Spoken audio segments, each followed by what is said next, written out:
What's going on, everybody? Mortem here, this time bringing you some disappointing titles I reviewed in 2024, which in this particular case simply happens to be 2 of them because, while I normally do lists of 5, including more than just these 2 would honestly be disingenuous, because while I would say 2024 has had significantly less large releases in comparison to 2023, overall I've been having a better time with them, because comparatively to the first 6 months of 2023, where you had games like Redfall on release, Forspoken, Jedi Survivor launching in an abysmal state, and there simply put hasn't been quite as much of that this year. But nonetheless, there have been exactly 2 games in particular I would say I was a bit disappointed with, and seeing how I've already covered the games that I've enjoyed reviewing the most so far this year, it makes sense to touch on the ones that didn't quite land for me. So right out of the gate we have Dragon's Dogma 2. Now this one in particular I would say bummed me out a fair bit, which is because this is one of the releases for the year that I was the most excited for, as I had played the original title extensively, and somewhat ironically I would say if I hadn't played the first game at all, I probably would have enjoyed this one a fair bit more than I did.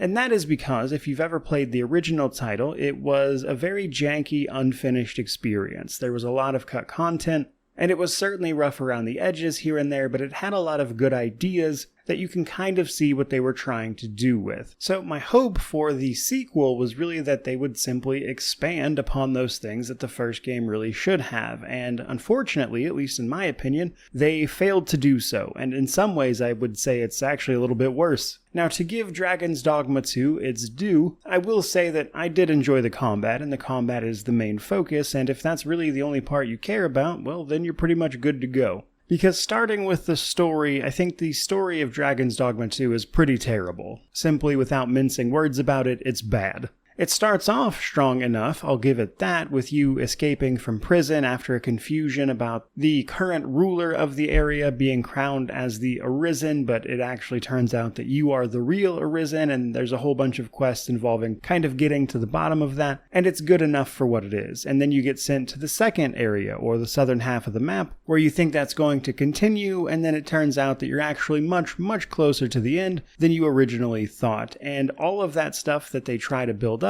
simply doesn't go anywhere and ends incredibly suddenly with a plot that doesn't really make a whole lot of sense and doesn't even involve the big dragon, whose name is like Gregory or something, but I've always just called him Greg. And the whole thing just made me feel like, what were they doing there? And then you factor in stuff like removing certain fun classes from the original, the pacing out when you're exploring, such as the distance just between monsters, and then the monsters you run into being largely the same, with many of them just being pulled directly from the first game anyway. All kind of made for a game that, to me, just feels like a rehash of the original, and in many ways, it really just looks better without actually being better in many senses, which resulted in a game that felt more like a step to the side rather than a step forward, and considering just how much potential I feel like that original Dragon's Dogma had, it led to everything with the second title here being very disappointing on my end.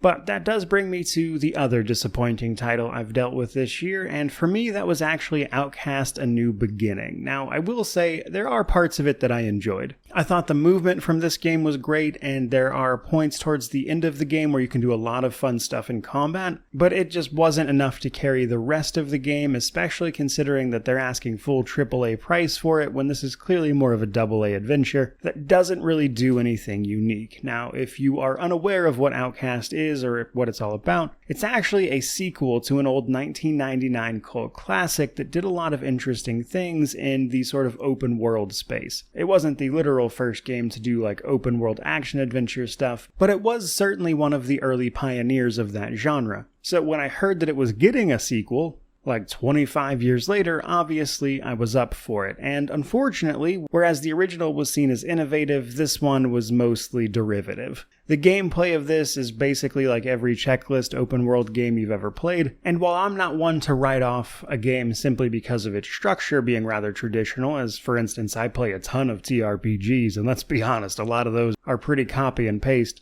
but in those instances where that is going to be the case, I think that you need to, at the very least, try to factor in some unique elements that make it stand out in the crowd, even if the core of it is largely the same. And in my opinion, Outcast mostly just fails to do that part. Because even the parts of it that I enjoyed, I've seen elsewhere. But then you have the parts that are just not quite up to par with everything else. For instance, a lot of the story and writing is a little bit off. We play as a guy named Cutter Slade, which is like right out of on-the-nose 2000 early action hero types. You might as well have named him Guy McCool. And the story itself jumps around a lot towards the end and kind of moves very quickly towards a conclusion. So all in all, Outcast, while certainly an interesting title in some respects, just didn't really capture my interest overall, and that is especially true given how much they were asking for the game, which is honestly way too much. But that is pretty much the appropriate place to wrap up this particular video. So rather than ask you to tell me about games that were disappointing, I would very much so rather hear what everyone wants to see announced over the upcoming game shows in the next week or so, and including what you're looking forward to playing later this year the most.